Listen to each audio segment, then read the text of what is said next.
Hi everyone, welcome to today's webinar, PreK Policy and Prevention, How High Quality PreK Can Have a Profound Impact on the Lives of Children with Disabilities. My name is Emily Smith and I work with Excelify. If you are not familiar with us, Excelify is a leading provider of special education management systems. We are committed to supporting school districts and special education staff in fulfilling the promises made by IDEA to students with disabilities. Our systems streamline every step of the special education process, including IEP development, service tracking, and Medicaid billing. So for those of you on the line who are service providers, we actually recently launched a scheduling system that automates the scheduling process for you. So if you'd like to know more about our company or our systems, you can visit our website at www.excelify.com. So before we get started, I wanted to take a moment just to let you know that we are on social media. So if you are as well, you can follow us on Facebook, LinkedIn, or Twitter to find out about future webinars, events, news, and contests. And you can actually tweet about today's webinar using the hashtag SpedChatWeb. So any comments, questions, or just things you think are interesting about the webinar, we'd love to hear from you on social media. So without further ado, I would now like to introduce today's presenter, the Honorable Dr. Robert Pasternak. Dr. Pasternak is the Chief Education Officer at Excelify and has over 40 years of experience in public education, including a term as U.S. Assistant Secretary for the Office of Special Education and Rehabilitative Services. During his tenure, Dr. Pasternak led the 2004 reauthorization of IDEA and helped with the implementation of NCLB. Dr. Pasternak has long been a proponent of policy reforms that will improve the lives of individuals with disabilities from birth through adulthood. So, Dr. Pasternak, the floor is yours. Thanks, Emily, and good afternoon, everyone. Thank you for taking time from your busy schedules to join us. I am honored that Excelify asked me to do this first of a series of webinars. And as Emily said, if you're all looking for help in automating your IEP systems, your scheduling systems, your related services systems, your Medicaid billing, anything like that, I would strongly encourage you to give Excelify an opportunity to be your partner, and you couldn't find a better partner, more ethical, more reliable, more effective, and conscientious, etc. So with that said, this afternoon's topic is pre-K special ed, and I want to sort of spend the limited amount of time that we have doing several things. I want to start out by going very briefly over the history of IDEA. The first slide that we're going to see that Emily will move to will give you a sense that in 1967 we were institutionalizing, segregating, warehousing, mistreating, abusing individuals with disabilities. Some of you may know or may remember when Geraldo Rivera was a real journalist, he surreptitiously snuck a camera into Willowbrook, an institution on Staten Island where my brother, may he rest in peace, actually lived for an unfortunate period of time, and sent those pictures to Life magazine and then ultimately to Burton Blatt, who was a professor at Syracuse. Burton, may rest in peace, published a book called Christmas in Purgatory, which documented the atrocious way that we were mistreating individuals with disabilities. And that led to significant reform, which I think we really need to celebrate as a country. We've really come an incredibly long way in terms of improving our treatment of individuals with disabilities. In 1970, we were excluding kids with disabilities from the opportunity to receive the free appropriate public education, which has now become one of the civil right entitlements of IDEA. And we just celebrated the 40th anniversary of the federal law providing the free appropriate public education to students with disabilities and their families. So the next slide will give you a sense of the four purposes of IDEA, and this will really conclude our very brief history. One of the things about my getting old is that I get asked to talk about the history of special ed in the country, and when you all get old, you get to have those kinds of invitations. But I think it's important to really remember what the purpose of IDEA was when it was first passed in 1975 and signed by, without us having a chance to interact. At this point, I usually ask people if they remember what president signed Public Law 94-142. It was actually Gerald Ford, and President Ford was going to veto the bill. We talked him out of vetoing the bill, and his veto message that he already had written was really about the fact that he believed back then that the one of the provisions of IDEA, which remains, is that the excess costs incurred in providing specially designed instruction and related services to what we used to call handicapped kids, what we now call kids with disabilities. And here we are 40 years after the signing of the bill, and lo and behold, what President Ford thought was going to happen actually has happened, and the public schools have never seen anywhere close to the 40%. And there's arguments about what percentage actually the federal government is contributing, but the best guess right now is it's somewhere around 16%. So as you can tell, it is really nowhere near the 40% that is one of the provisions of the bill. But the four purposes, and these are things that most of you are probably familiar with, so I'll go through them very quickly. We have to assure that all kids with disabilities have available free, appropriate public education, FAPE, which emphasizes special ed and related services designed to meet their unique needs, to assure that the rights of children with disabilities and their parents are protected. And if we had time, we could talk about the emergence of voucher programs like the McKay Scholarship Program in Florida that began under Jeb Bush's tenure as governor, and the fact that when parents exercise their right to remove their kid from public school and send their kid to a private school using the vouchers that the states are making available in growing numbers, that they actually give up those rights, and that's one of the things that parents sometimes don't realize. Third purpose is to assist states and localities to provide for the education of all children with disabilities, and that gets to Child Find and some of the activities that many of you may be involved in terms of trying to actually identify kids with disabilities who may really need special ed. And the last thing is one that is really receiving the most attention right now, and that is to assess and assure the effectiveness of efforts to educate all kids with disabilities. From the previous slide, you saw that we've fixed the access issue, and now we've given access to free, appropriate public education in the least restrictive environment to millions of students with disabilities.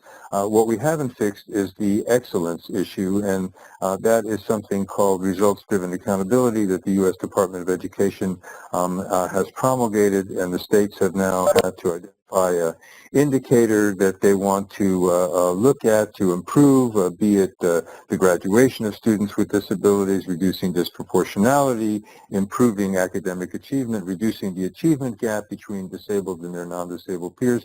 Those are examples of some of the outcomes that states are working on because they really haven't been able to make as much progress in those areas as they have with the area of access. All right, now let's move right along. There 57% of kids with disabilities are in general ed classrooms for 80% or more of their school day. I just want to point out to you that the most recent survey that was done on general ed teachers shows that only 23% of general ed teachers feel adequately prepared to accommodate students with disabilities in their general education classroom. Now, if we're putting almost 60% of kids with disabilities in general ed for the majority of the day, we would hope that general ed teachers feel more prepared to accommodate those students. And that gets to this whole issue of inclusion, which may be a topic for another one of the webinars down the road. So we won't spend a lot of time talking about that, but you all know that there's a lot of concern about dumping kids into general ed versus really inclusion, and is co-teaching the best way to accommodate students with disabilities in general ed settings. We'll just leave it there, unfortunately, for right now. The next item on the slide talks about there are three parts of IDEA that most of you are probably familiar with. IDEA provides the entitlement to free appropriate public education to kids birth through the age of 21. That's the federal law. Some states actually have exceeded that, like Michigan, where they actually provide special ed to students through the age of 26. But Part C of the IDEA is the part that provides funding and requires that services be provided to infants and toddlers with disabilities, and those are kids from birth to 2 years of age. And so Part C programs are primarily administered by departments of health around the country rather than departments of education. But it's important to point out that 350,000 infants and toddlers and their families are receiving early intervention. And as we talk more specifically about PreK in a minute, you're going to see the importance of early intervention. And with the privilege I've had to talk at places like the Mayo Clinic, and you talk with some of the greatest scientists in the world, they'll tell you that regardless of the human condition, the earlier you can identify it, the earlier you can provide evidence-based interventions to those problems, the higher the probability of being successful. So early intervention works for a variety of problems, including intervening early in the lives of kids with disabilities. And there are over 6 million kids receiving special ed and related services across the United States right now. So moving on to the next slide.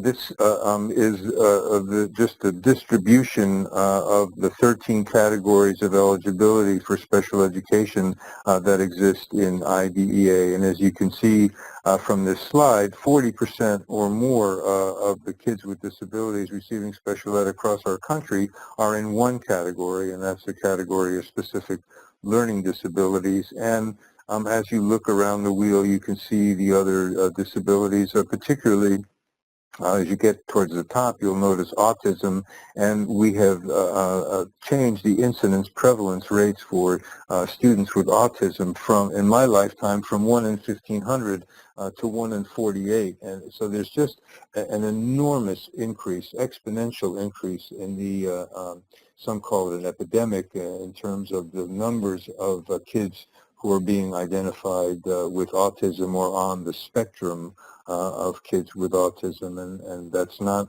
the topic of today's talk, but at some point we will certainly spend more time delving into that. And so anyway, that's the distribution, and we don't have the time, but I think that Emily and Natalie, who didn't get on the call, but is one of the many fine people who lead Excelify's work, will send out all these slides to you so that you can look at them in more depth than we have this afternoon. So moving right along, Emily.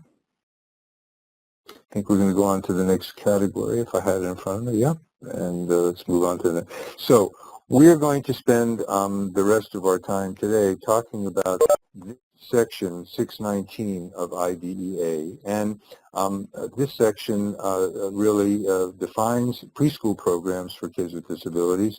It authorizes grants to states for kids with special needs between the ages of 3 and 5. And if any of you are working in K-12 settings, public school, private school, parochial school, charter schools, etc., you're probably much more familiar with what is called Section 611, which actually is the funds for, it should say 6 through 21 there instead of 3 through 21. Because 619 is a section that specifically appropriates funding for kids with disabilities between the ages of 3 and 5.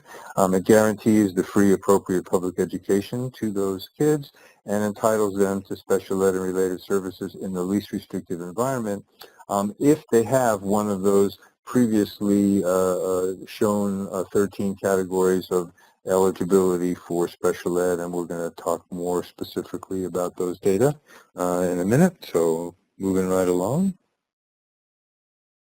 to the next slide, please. Thanks. So what I was trying to say a minute ago is make you aware of the difference between Section 619, which is the K-12 part of IDEA, 611 rather, the K-12 part of IDEA, the much larger part of IDEA, and Section 619. And a lot of districts use a combination of those two funding streams to make the mighty funding river to provide the cost, cover the cost of providing early childhood special education programs, because one of the requirements of IDEA is that states must ensure that school districts must make free appropriate public education available to all 3 to 5-year-old kids with disabilities in the state in order to be eligible to receive the funding that we are talking about. But you can see the difference in the graph there between the amount of money that's provided for K-12 kids with disabilities and the much smaller amount of money that is made available to fund programs to serve kids with disabilities between the ages of 3 and 5. But as a recovering superintendent, what a lot of superintendents have done and continue to do is they take the 619 money, create a preschool program for students with disabilities between the ages of 3 and 5, and then charge a nominal fee to non-disabled kids so that you can get typically developing peers to be included in pre-K programs that are designed to serve 3 to 5-year-old kids with disabilities. Sorry about that, folks. That's my phone that I need to shut off. Okay. And let's go on to the next slide. Emily, please.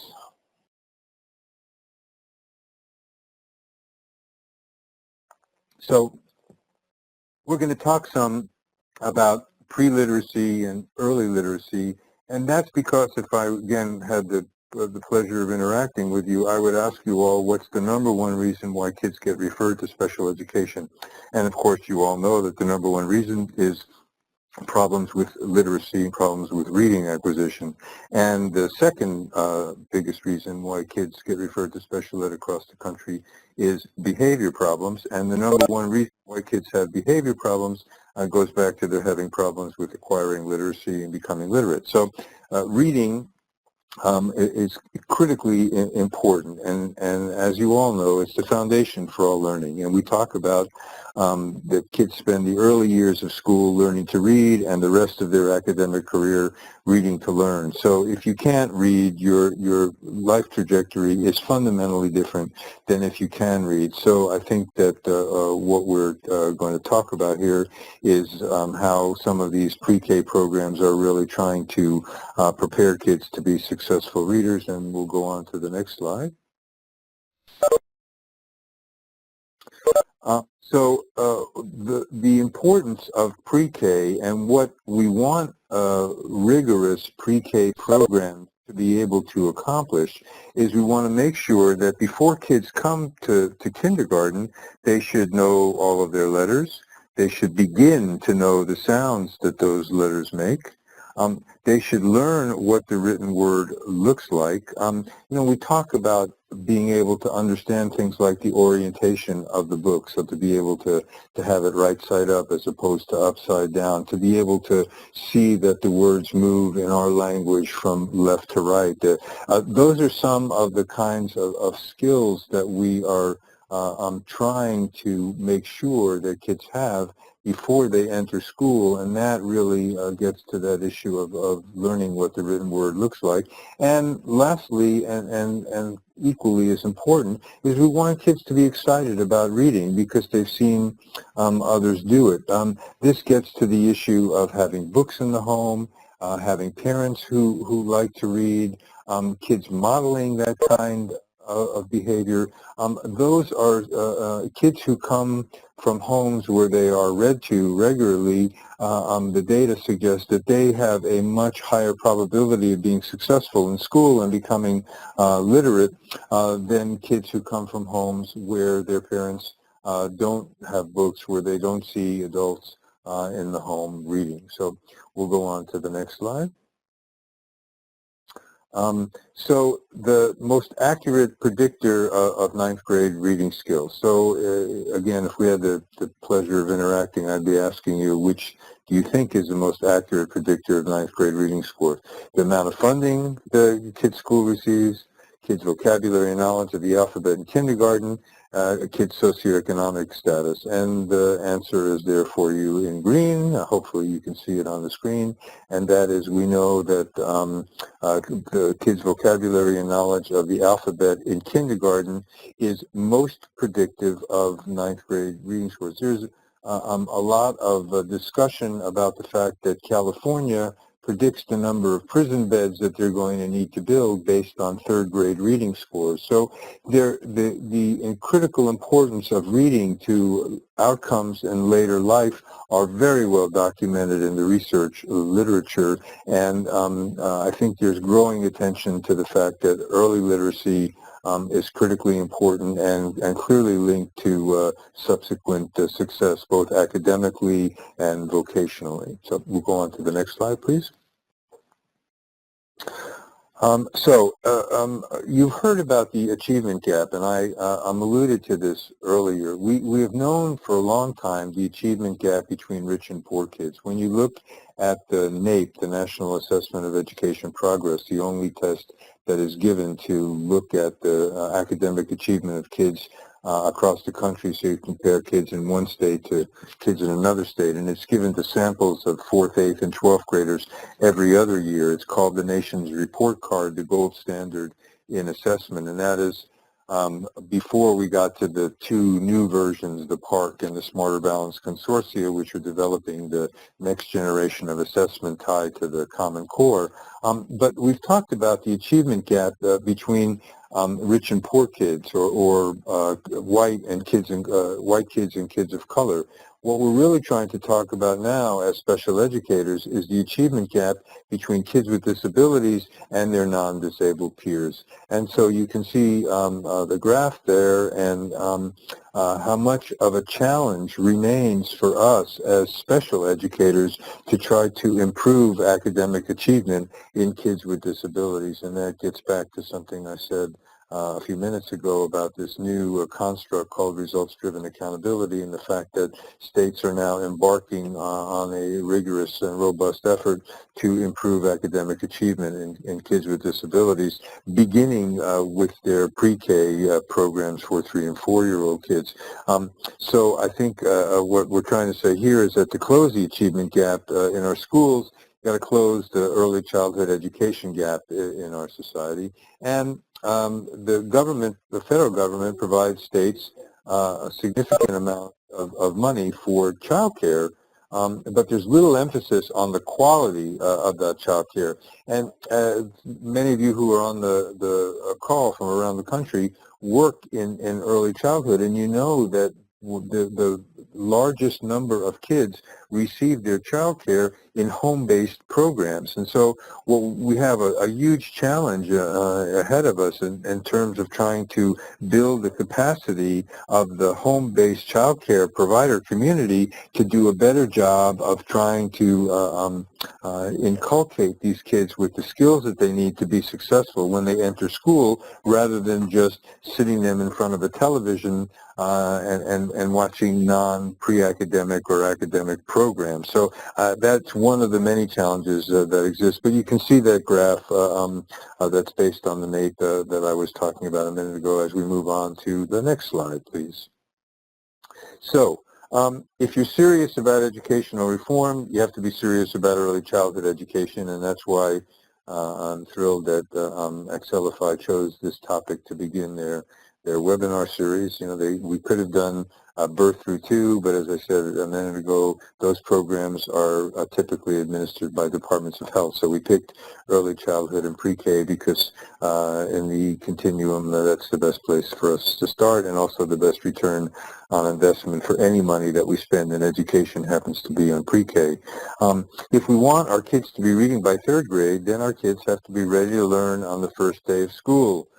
States have to provide pre-K programs with guidelines on language development, pre-reading, and literacy skills. We're going to talk in a minute about the replacement for No Child Left Behind, which is called the Every Student Succeeds Act, or ESSA, which was passed by Congress and signed by President Obama, and is in the department has not yet begun the process. Department of Education has not yet begun the process of promulgating the regulations regarding that legislation. But one of the things that's a hallmark of the bill, as you'll see, if you have taken some of your valuable time to read the 1,064 pages.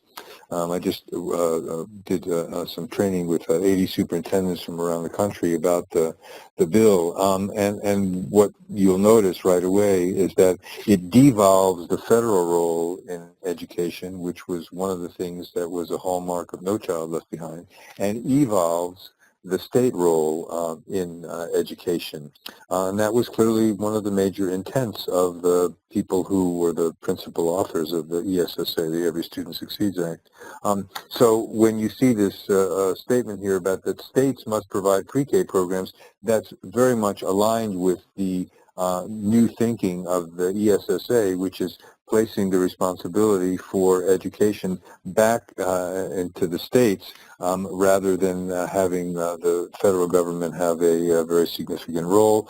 And I know this is not a political talk, but if you listened last night to Mr. Trump in his town hall, and he was asked how he's going to reduce the federal deficit, the first thing that he said was to eliminate the U.S. Department of Education, which somebody may find interesting and disturbing, but we're not going to go there. The last statement in this slide is that states must have a plan to expand the training of child care and preschool teachers in their state. With all the research that's been done on education, the most important factor in academic achievement is the effectiveness of the teacher.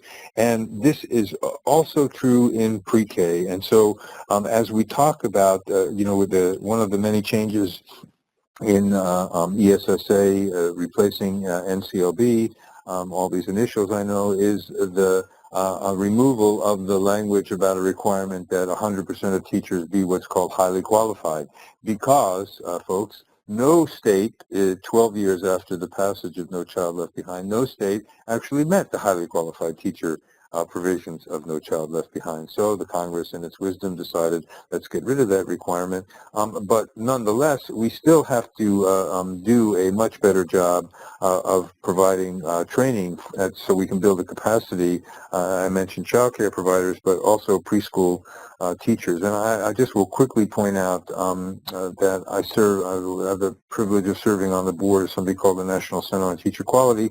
We look at the quality of teacher preparation programs around the country, and I'm sad to tell you that, and many of you may know this if you, like me, went through a teacher preparation program, how poor the quality of most teacher preparation programs are, and they are failing to give teachers the skills that they need to do the very difficult job that we ask them to do when they go into classrooms across our country. And special ed teachers, by the way, get less training on how to teach reading than their general education counterparts. So in many instances, if a kid's struggling with reading, which I told you is the #1 reason why kids get referred to special ed, we pull a kid out of a classroom that's taught by a teacher actually who has more skill than the teacher we send the kid to if we send the kid to special ed, and that is part of the reason why you saw some of those poor achievement data that I showed you a minute ago from the NAEP. So Emily, we'll move on to the next slide, please.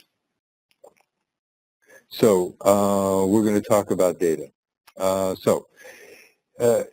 And again, Section 619, the part of IDEA for kids 3 to 5 years of age. In the fall of 2005, over 704,000 kids were being served, and that was 8% of the total age group. If you follow special education data, you are aware of the fact that when you look at the kindergarten through 12th grade data, it's about 12% of the total student enrollment that is receiving special education. So the percentage of the total age group in 3 to 5 is significantly less than the percentage of students K-12 who are receiving special education.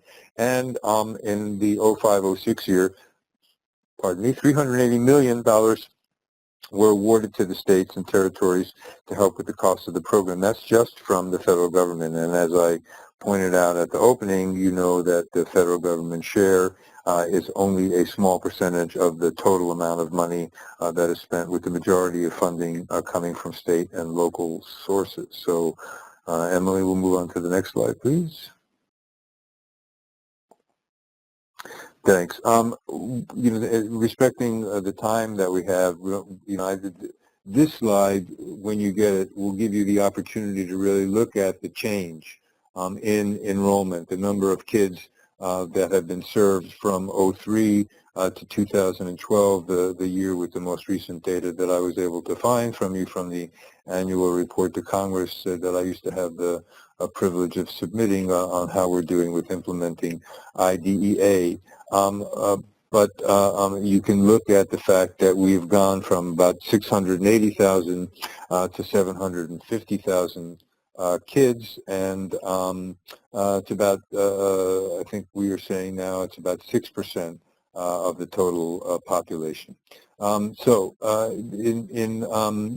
2012, there were 750,000 plus kids served. Of those, most of those were in the states, the District of Columbia, and the Bureau of Indian Education, which is BIE. As I said a second ago, that's 6% of the total population. You can see very different than the percentage of the population receiving special ed in K-12. Between 03 and 2012, the number of kids increased almost 100,000, which some would argue is a really good thing. And that represents a 10% increase in the number of kids served. So we'll go on to the next slide, please.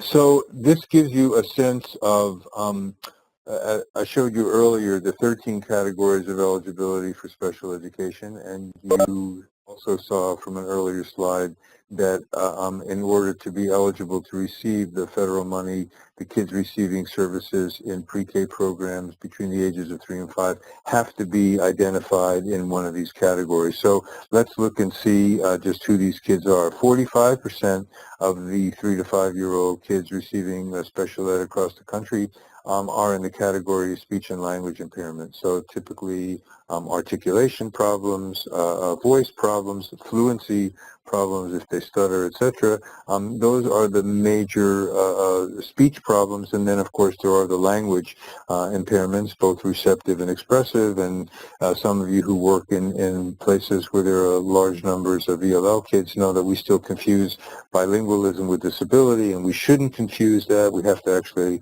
assess the kid in the kid's dominant language, but we're talking about kids that really do have speech and language impairments represent the overwhelming majority of kids 3 to 5 receiving services. Developmental delay, we'll talk more specifically if we have time about that, but that is one of the things that we did in the 2004 reauthorization of IDEA is we gave states the ability to use the category of developmental delay through age 9, and you can see that the category of developmental delay is actually responsible for serving 37% of the 3 to 5-year-old kids. So a lot of the kids that are in that that are receiving special ed who are between the ages of 3 and 5 are in the category of developmental delay, meaning that the comprehensive multidisciplinary evaluation that's been done shows that the kids have a developmental delay, and we have to go ahead and do something about that. So, and here is the definition of developmental delay. Can you just go back to, thank you very much. It's just a delay or disorder in sensory, physical, mental, social, emotional, or delays in comparison to peers as documented, as I said, by the diagnostic testing, which is done through the multidisciplinary diagnostic evaluation. So, this slide we can skip because we just talked about that in a second. So, here are the other categories, and you can see that they represent a much smaller percentage of the kids. And if we had time, we'd go through all these. OHI is just the other health impaired, which is kids with attention deficit disorder and attention deficit with hyperactivity disorder, which you know is one of the 13 categories that has seen a large increase in the number of incidence prevalence rates. And intellectual disabilities, what we used to call mental retardation, that term has been removed from the American lexicon and replaced with intellectual and cognitive disabilities because of Rosa's Law that was introduced by Senator Mikulski from Maryland and signed by President Obama. So we can go on to the next slide, Emily, please.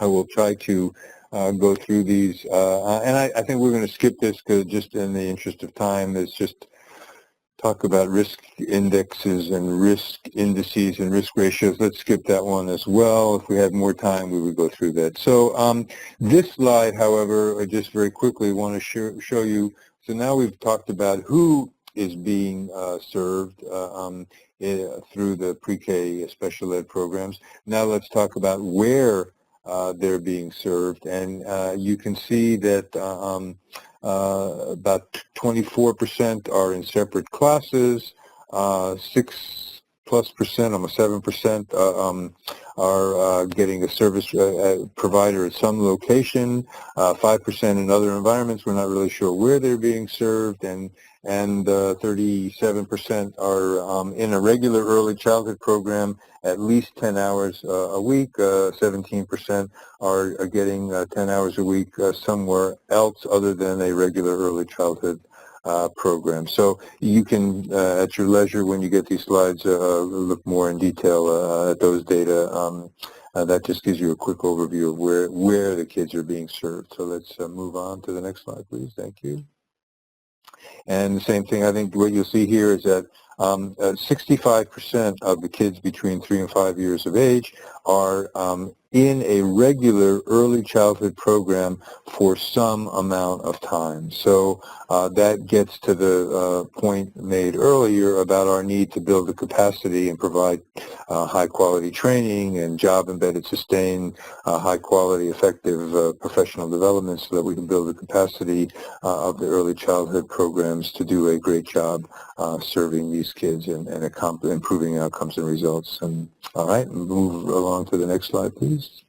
So as I mentioned a minute ago, No Child Left Behind has been replaced by the Every Student Succeeds Act, ESSA, and what you'll see is an emphasis on standards, an emphasis on assessments, which is a very controversial area that we don't have time to get into this afternoon, but you know it is so controversial that in places like New York, we have seen 200,000 students opt out, meaning that their parents of 200,000 students decided to keep the kids home rather than send them to school when they were taking the state-mandated tests.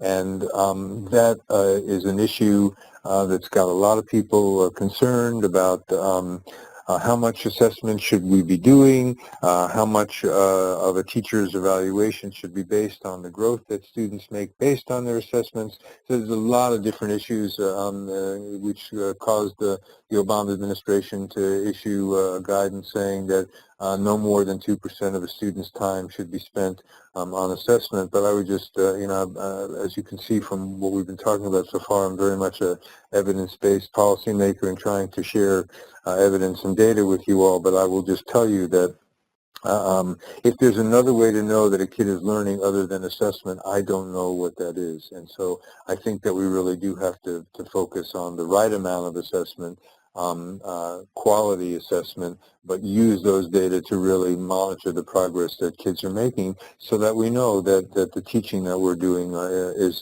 being effective and that kids, in fact, are acquiring the skills that we want them to acquire. And that leads to the issue of accountability.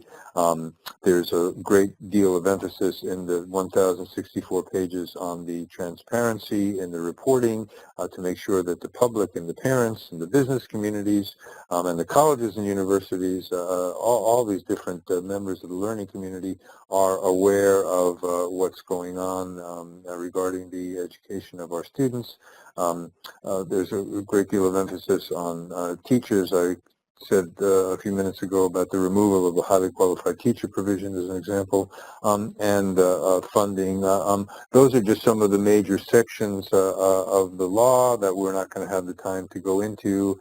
But if you like to read the federal law and you understand that if you like laws and sausages, you shouldn't see how they're made, nonetheless, in your spare time, you feel free to read the 1,064 pages and get a good sense of what's going on with ESSA. Or if you write to Emily or Natalie and you want a set of slides about ESSA, I've got about 108 of them. I think we go ahead and send those to you so you can get just a summary and overview of what's in the law. Okay, Emily, let's go on to the next slide, please.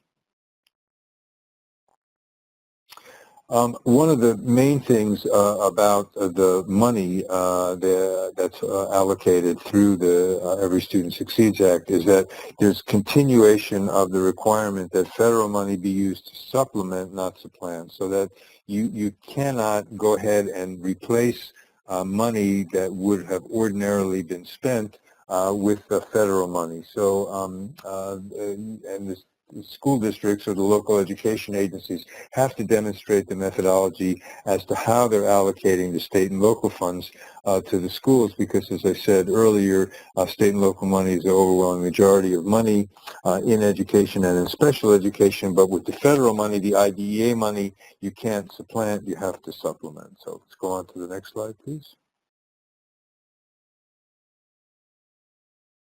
This is just a tiny bit about Title II, which is one of the many titles within ESSA. And part of the reason I wanted to mention this is that there's a new act in there that was really promulgated and a passion of Senator Patty Murray's from Washington State. She wanted this Literacy Education for All Results for the Nation Act, the LEARN Act. And one of the reasons I wanted to bring it to your attention is that it is a comprehensive birth through grade 12 literacy program. It targets the high-needs schools with a greater percentage of kids who are reading and writing below grade level, and all the sections of this new LEARN Act address serving students with disabilities. This act, it's going to be interesting to see how it gets regulated and how, if it gets funded and how it gets played out, because it is new money, but it is really an effort to understand that if we really want all of our kids reading proficiently by the end of third grade, which is becoming a preferred statute in many states across the country.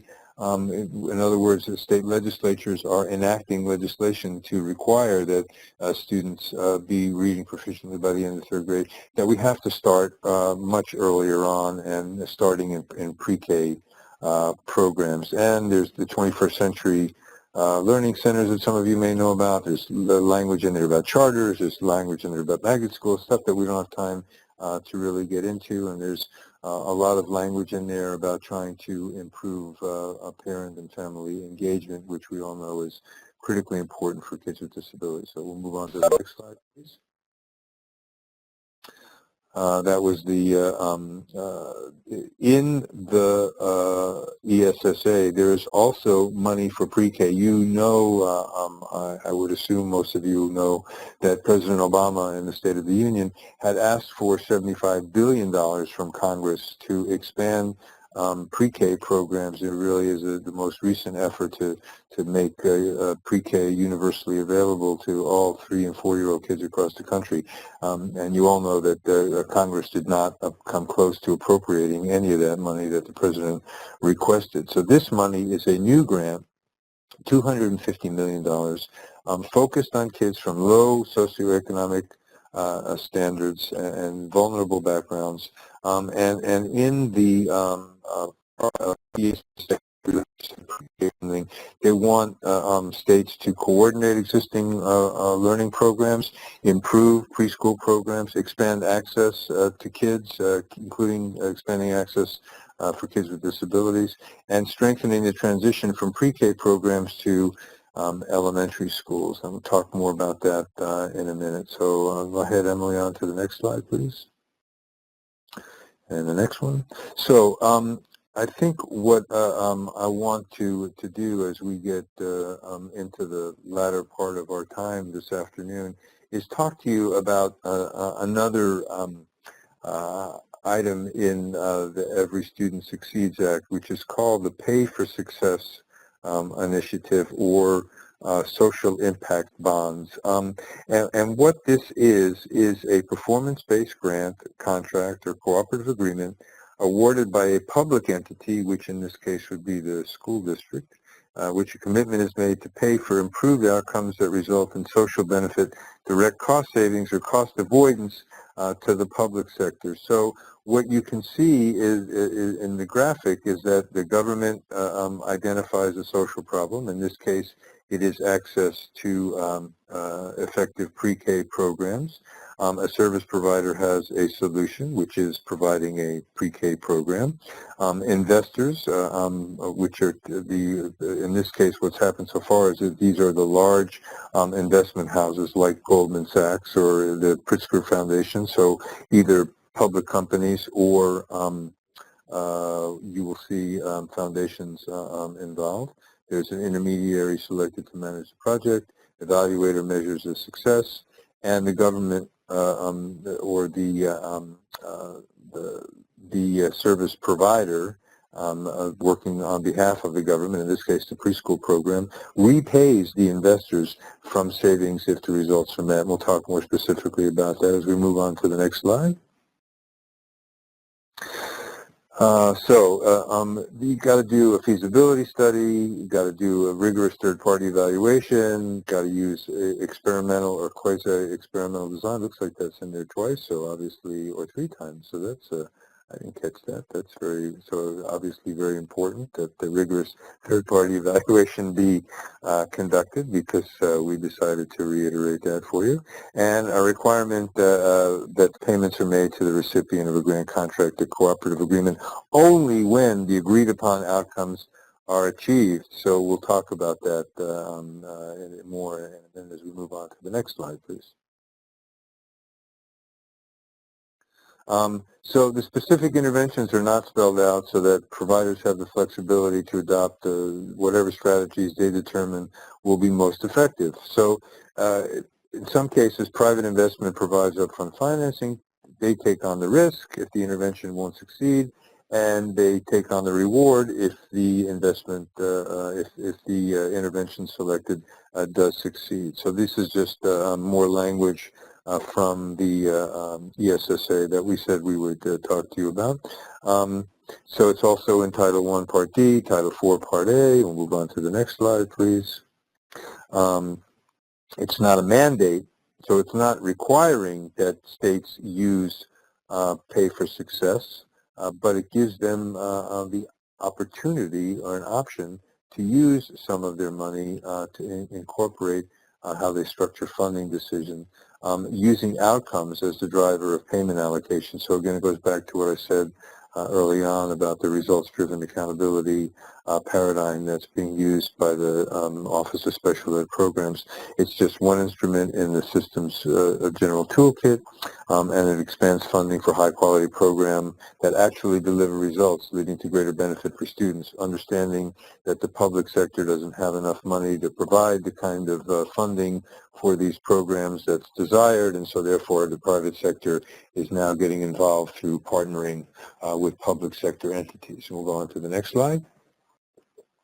And the social impact bonds. So I think what I want to do is, if you look at, we're going to talk specifically about this program in Granite, Utah, which is in the Salt Lake City area. And that's where this pay for success model began. The social impact bond model began. It was the first program in the country that was able to do that. It's now expanded to Fresno, California, New York City. You may be aware that the mayor there is trying to provide universal pre-K throughout New York City, Cuyahoga County in Ohio, and Santa Barbara, California, Philadelphia, also Chicago. So I just wanted to give you a sense of that this model is clearly growing in popularity across the country. And we'll go on to the next slide, please. So let's look at what happened in Granite, Utah, because that was the epicenter or the origin, really, of this social impact bond pay for success model that has now found its way into federal law. The program, the preschool program, wanted to increase the number of kids who were coming into the pre-K program and also the number of kids who started kindergarten on track, ready to learn. Based on their predictive data and their predictive assessments, the county estimated that without some kind of intervention and robust programming, 110 of their 600 low-income kids in the study cohort would need special education in kindergarten. The pilot, which they invested in, determined to change those numbers. And after a year of the Pay for Success model, only one child was found to need special education. So what this model in Granite really is about is trying to, as some of you may know, you reduce on average it costs twice as much to educate a kid with a disability compared to a non-disabled kid. We're spending 25% of the money in education on 12% of the kids. And what some folks are trying to do is reduce the number of kids that are receiving special education. And in Granite, what they did through providing a robust pre-K program was dramatically reduce the number of students who would be receiving special ed when they entered kindergarten because of them being involved in a successful, high-quality, effective pre-K program. And with the savings that are generated by reducing the number of kids that are receiving special education, that allows the district to repay Goldman Sachs, who invested $8 million in the program. And to just give you a sense of the return on investment, some of you in the early childhood world are aware of the Abecedarian project. That cost almost $40,000 a kid. In the Chicago school, the public schools, the Chicago model that was done, it was over $5,000 a kid, and that was only for a half a day program. The Perry preschool program, which has gotten a great deal of press and attention over the years, is almost $18,000 a kid. Tulsa, Oklahoma, $4,400 for half day, $8,800 for full day.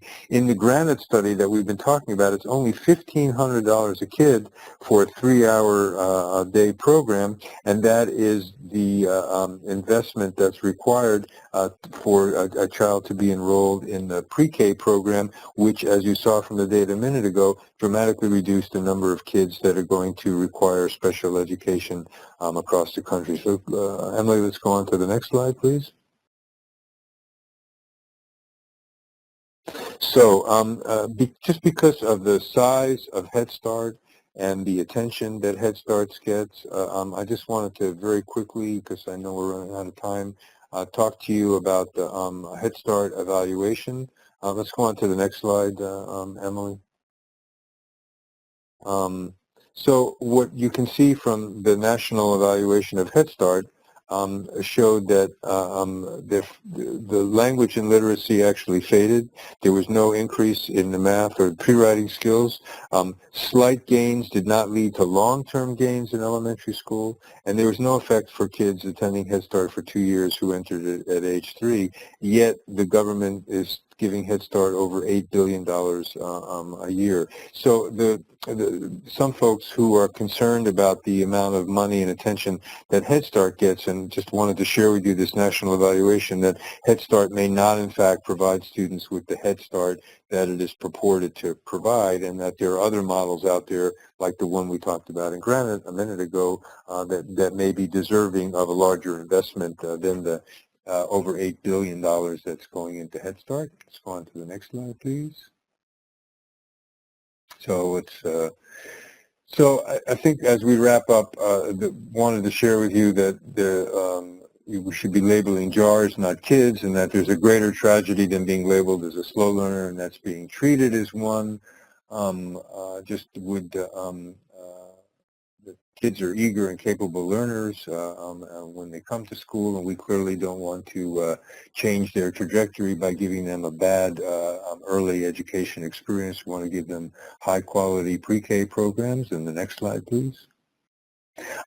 This one just is one of 3 slides to just show you very quickly.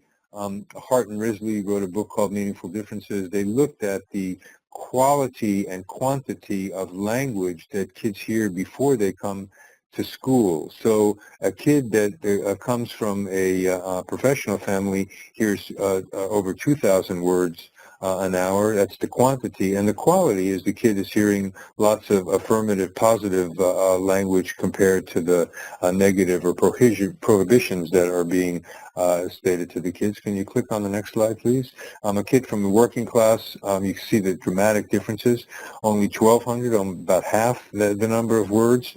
And look at that's the quantity, and look at the change in the quality, reduced to 12 affirmations an hour, and increase in the number of prohibitions per hour. And the last demographic group are kids living in poverty, and these kids hear only 600 words an hour, and they hear more prohibitions spoken by their parents than they hear affirmations. So these data just suggest, and Hart and Risley, the point that they were trying to make is that the challenges that kids face when they come to school, and some things that we just need to be aware of as effective pre-K providers. So let's go on to the next slide. This is a quote from a Nobel Prize winning economist in Chicago, Jim Heckman, who says that early learning begets later learning, early success breeds later success. The later in life we attempt to repair early deficits, the costlier remediation becomes. I think we'll end on this slide, and I'll just talk for a minute about what's going on in the Los Angeles Unified School District, the second biggest school district in the country. Last year, out of the large number of 3- and 4-year-olds that were on individualized family service plans, IFSPs, in other words, they were identified as having a disability, they were receiving special education in their high-quality, effective pre-K programs provided by the Los Angeles Unified School District. 46% of the kids in their pre-K special ed program did not need special education when they left those pre-K programs. So what those data suggest, and what Heckman's quote emphasizes, is the fact that these early childhood effective pre-K programs make a huge difference in the lives of kids, and that if we go ahead and do a better job of providing effective, high-quality pre-K programs to kids with disabilities, we will see a dramatic decline in the number of kids that are going to need special education later on. And that is a goal that I hope we all share as we wrap up the time this afternoon, and that we know that special ed is really not that special for the vast majority of students who are receiving special education. So preventing inappropriate referrals to special ed by having effective, robust, high-quality pre-K programs across the country through things like Section 619 that we spent time exploring this afternoon really will change trajectories for these kids and their families, change the funding stream, change outcomes and results, entirely reconfigure, transform, reinvent special education as we know it. So with that, I want to thank you all for your time this afternoon, and I want to thank Excelify for giving me the opportunity to do this webinar. I hope that you found it informative, and we'll send you the slides because there are some slides that we didn't have a chance to get to and some slides that we went over very quickly. So with that said, I'll turn it back to you, Emily. Wow, what a great presentation. Thank you, Dr. Pasternak. And thank you everyone who joined us today. Just a reminder to complete the survey at the end of the webinar, and we will be hosting these webinars monthly, so we encourage you to go to our website, sign up for our newsletter so that you can get information about the upcoming webinars. And again, you can find all this information on social media, Twitter, Facebook, and LinkedIn. So thanks again. Have a great day.